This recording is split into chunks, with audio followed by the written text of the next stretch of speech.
Et bienvenue à tous sur la chaîne des collectionneurs et investisseurs qui parlent de rentabilité sans aucun tabou. Aujourd'hui, on va parler de 3 erreurs plutôt communes qui font que tu ne gagneras sans doute jamais d'argent avec Pokémon si tu les fais. Ces 3 erreurs, j'aurais pu en trouver d'autres, mais c'est vraiment 3 corps d'erreurs que je vois fait régulièrement dans le Discord ou dans les commentaires, dans les questions qu'on me pose. Je vois que c'est des choses qui sont pas forcément tous acquis. C'est aussi des erreurs que j'ai moi-même fait quand j'ai repris le hobby, on va dire en 2020-2021. Et en ce moment de bull market, le bull market, c'est quand vraiment tous les prix augmentent, que la hype est au maximum. C'est un terme plutôt utilisé dans les marchés financiers et crypto-monnaies, etc. Mais on peut facilement définir ce moment de Pokémon comme une hype, comme un bull market. Voilà, donc on va pas définir ça plus longtemps, mais c'est 3 erreurs qui peuvent te faire gagner un maximum de temps, parce que moi, si je les avais appris et connues, et si j'avais su comment ne pas les faire, j'aurais gagné beaucoup plus de temps dans mon investissement, j'aurais récupéré alors des meilleurs items, mais d'une meilleure façon.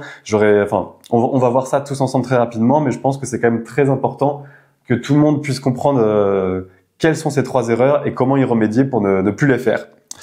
Mais avant tout ça, si ça vous intéresse, je peux vous inviter à vous abonner à la chaîne. On vise les 3000 avant 2025. Voilà, je sais pas si c'est faisable, je le lance comme ça, comme une bouteille à la mer. N'hésitez pas à vous abonner, ça nous en rapproche un maximum. N'hésitez pas aussi à liker la vidéo si jamais ce que vous voyez ça vous plaît, ça vous intéresse. Et à rejoindre le Discord pour les mêmes raisons. Aussi, je fais un dernier rappel. Je vais bientôt tourner la vidéo à propos de l'imposition de l'imposition, de la taxe et de déclaration à propos de tout ce qui est achat, vente, collection Pokémon. Voilà, si vous avez un gros item qui se vend, si vous voulez vendre une partie de votre collection, comment ça se passe? Est-ce qu'il faut le déclarer? Est-ce qu'il y a des taxes? Est-ce qu'il faut être auto-entrepreneur? Est-ce qu'il faut faire des choses comme ça?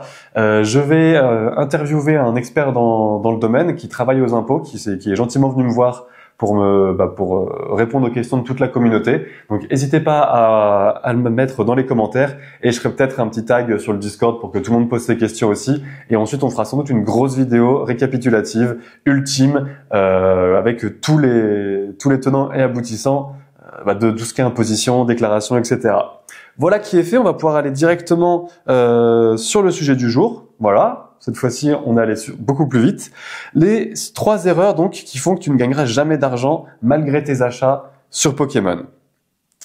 Parce que oui, le but, on achète, ça grossit, mais tant qu'on s'est pas vendu, tant que c'est pas sur le compte en banque ou sur une autre classe d'actifs, mais voilà, tant que c'est de la valeur relative. Alors c'est très intéressant. Moi, je suis très content d'avoir mon booster évolution céleste.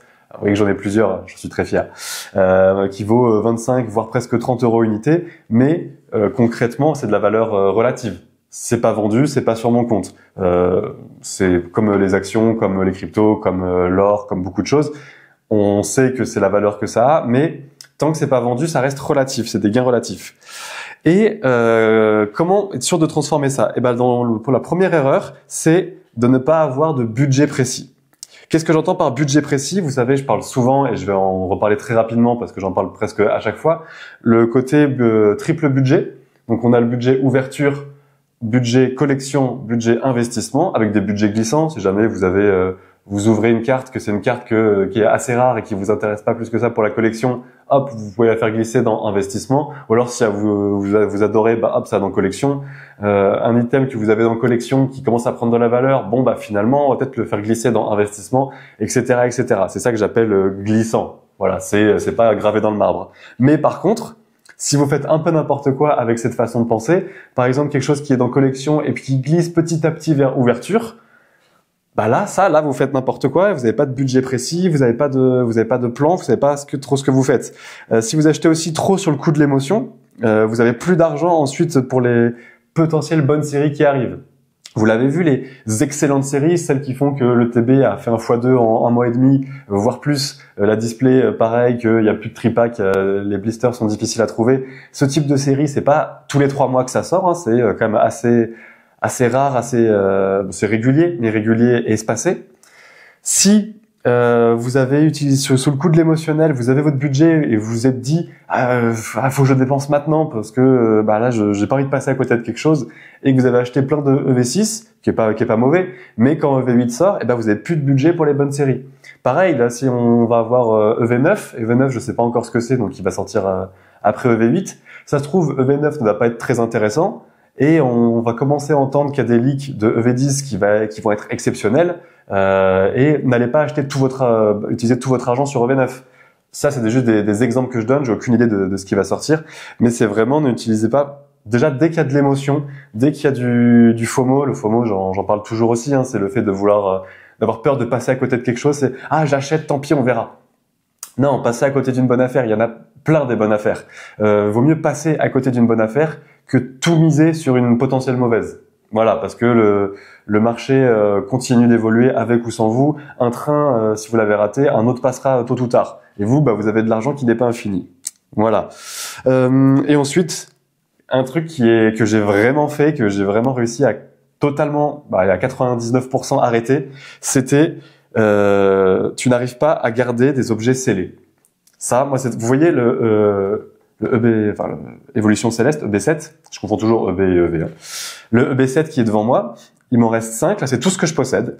Il faut savoir que j'en avais peut-être 10 ou 15 des boosters comme ça. Je sais qu'à un moment donné, j'en avais ouvert quelques-uns à la sortie, parce que c'est comme une super série. Moi, il y a le Dracolos que je voulais absolument, le Rayquaza est incroyable, le Noctali il fou.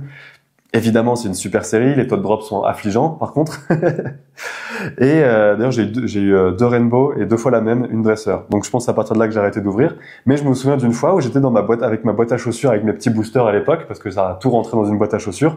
Et j'étais avec mon binôme, et je regardais ces boosters, et je disais, allez, je les ouvre et tout, parce que bon, ils valaient que 8, 10, 12 euros à l'époque.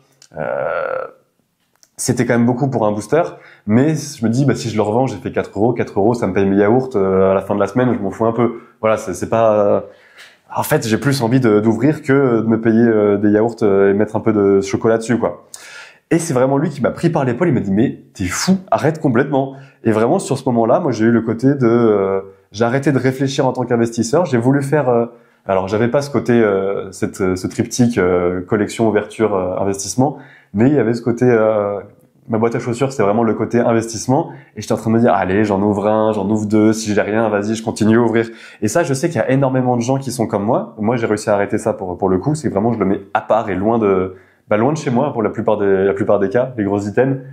J'ai un coffret Dracofeu GX, il est pas chez moi, ne serait-ce que pour les vols et tout ça, mais juste parce qu'en fait, j'ai pas envie de prendre le risque de l'ouvrir, parce que c'est un bel item, je me dis, il y a un petit booster évolution, on sait jamais, est-ce que j'ai chopé le Dracofeu, c'est fou. Dracofeu dans un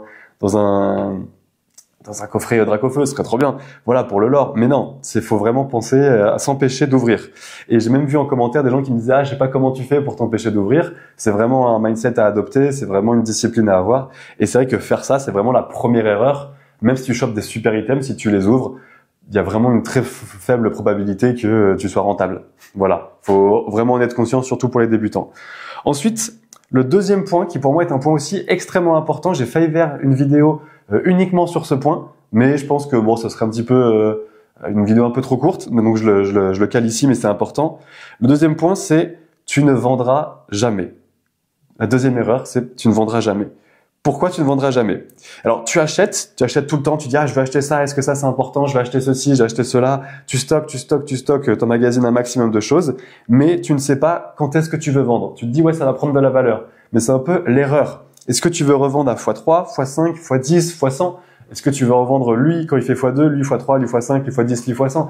Je parle souvent des objectifs, on en revient souvent là-dessus, mais si on n'a pas de plan, si on achète pour dire, ouais, je revendrai plus tard, ouais, mais c'est quand plus tard? Par exemple, moi, je me suis fait la réflexion il y a pas très longtemps, c'est que si tu es comme moi et que tu es un collectionneur qui a acheté en tout cas en grande majorité des items en 2020-2021, ça y est, la plupart des objets, si tu t'es pas trop raté et que tu ne sont pas abîmés, ils ont explosé. Ils ont fait leur entre x2 et x8. Ça dépend de ce que tu as pris évidemment, mais voilà, Évolution Céleste, on a du x6, la display aussi, enfin il y a même les séries qu'on dit moyennes ont explosé.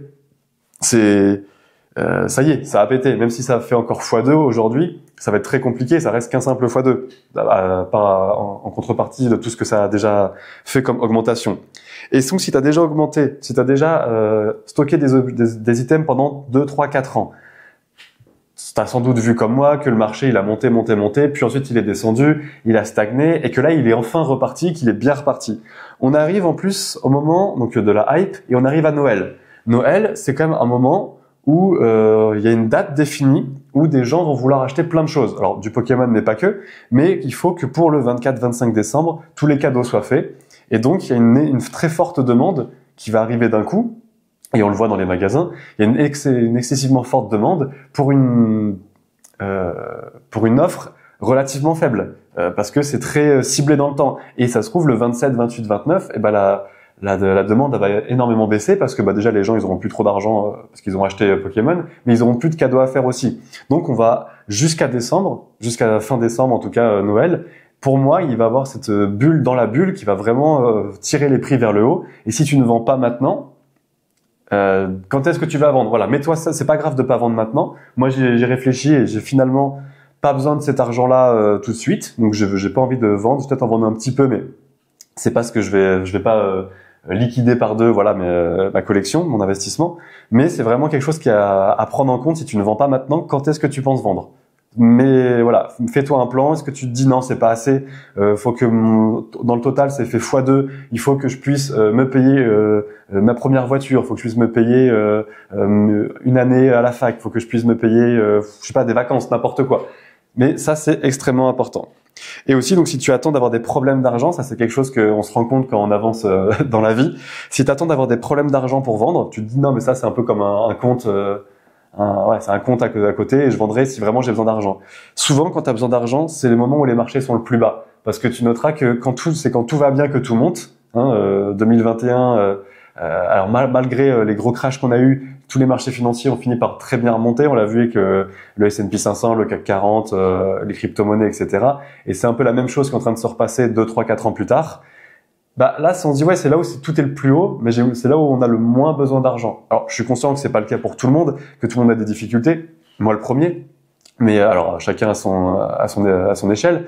Mais si t'attends, on a l'exemple de David Lafarge qui a vendu sa collection quand vraiment c'était au plus bas du plus bas, et aujourd'hui ça vaudrait 10, 15, 20, 30, 100 fois plus ce qu'il a vendu. Donc c'est vraiment ne pas attendre le pire moment, parce que si on attend, on laisse au destin le moment de nous forcer à vendre, c'est souvent le plus mauvais. Voilà. Même si j'espère que vous aurez jamais à avoir des problèmes d'argent pour vendre votre collection, évidemment. Et ensuite, le troisième et dernier point, qui ressemble un petit peu au premier, mais en un peu plus différent, un peu plus subtil, c'est tu n'as aucune stratégie. Alors, tu n'as aucune stratégie, ça ressemble beaucoup à tu n'as pas de plan, pas d'objectif. Mais en fait, c'est quelque chose que j'ai réfléchi, parce qu'il y a une phrase que je cale absolument partout quand j'essaie d'améliorer quelque chose, quand j'essaie de comprendre quelque chose, d'apprendre ou de m'améliorer dans un domaine en particulier. C'est tout ce qui est mesurable est améliorable. Et donc, en contrepartie et à l'inverse, tout ce que tu ne mesures pas ne peut pas s'améliorer. Si tu n'as pas de tableur Excel, si tu as acheté des choses, alors si tu as 3 tripacks et une Pokébox, c'est pas grave, mais même fais l'exercice intellectuel de tout mettre sur un Excel ou même sur un Word, et tu fais ça manuellement, c'est pas très grave. Ou même sur un cahier. Mais c'est vraiment important d'être conscient de ce que tu as, d'être conscient d'où tu veux aller, ça on en parle tout le temps, mais d'être conscient aussi de où est-ce que tu en es sur ton objectif. Est-ce que toi tu voulais avoir, je sais pas, 2000 euros de collection en ayant acheté 1000 euros et que ça a 2000 euros de valeur? Où est-ce que t'en es? Est-ce que t'en as acheté pour 500 et ça en vaut 750? Est-ce que t'en as acheté 500 mais ça vaut 500? C'est hyper intéressant et important de savoir ça. Si t'as pas d'Excel, voilà, pour suivre tes gains ou tes pertes, même si les pertes c'est un peu plus rare, c'est hyper important. Et si tu suis tes émotions, encore une fois, alors des achats en magasin ou sur les applis d'enchères, pareil, tu suis pas une stratégie, tu suis juste tes émotions. Et les émotions, c'est la pire chose à suivre. T'es pas le loup de Wall Street, t'as pas un instinct de fou, ça existe pas. Le fait de ouais non, ça je le sens bien. Si t'as ça, c'est soit que en fait t'es en train de te mentir à toi-même parce que t'as envie d'acheter, parce que tu sais pas quoi acheter, soit c'est juste que t'as des connaissances et que oui, du coup avec l'expérience que t'as, tu te dis ok, ça là le mentali, à chaque fois ça pète, je vais l'acheter. Tu vois, personne le dit mais moi je le sais. Ça c'est ok. Mais si t'es débutant, ne fais pas ça.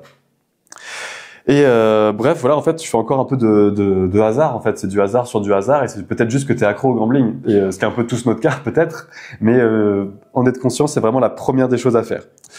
Et ben voilà qui va clôturer cette vidéo. Je pense qu'on a fait le tour. Voici les 3 points. Je vais faire un rapide résumé. Donc les 3 points, c'est de pas avoir de budget précis et ouvrir un peu sur un coup de tête et ne pas trop savoir qu'est-ce qu'on fait, comment on le fait. Le 2, c'est de ne pas avoir de jamais vouloir vendre. Oui, c'est bien, tu as une collection, elle vaut 5, 10, 15, 20 000, 100 000, 1 million. Ouais, mais est-ce que tu veux la vendre? Parce que tant que tu l'as pas vendue, bah, y a 0 sur ton compte. Est-ce que tu es OK avec ça? Tant mieux. Vraiment, c'est super cool pour toi si tu peux te permettre d'avoir une collection qui coûte super cher. Mais là, c'est de la collection, c'est plus de l'investissement. Et ensuite, le 3e et dernier point, c'est de pas avoir de stratégie, donc ne pas savoir où est-ce qu'on va, pas avoir de plan de rentabilité, pas d'objectif, pas connaître ses gains, ses pertes, etc. Et ben voilà, on va s'arrêter ici. Je vous dis à demain pour une prochaine vidéo, je l'espère. Je vous souhaite une bonne fin de semaine. Investissez bien, collectionnez bien et à plus.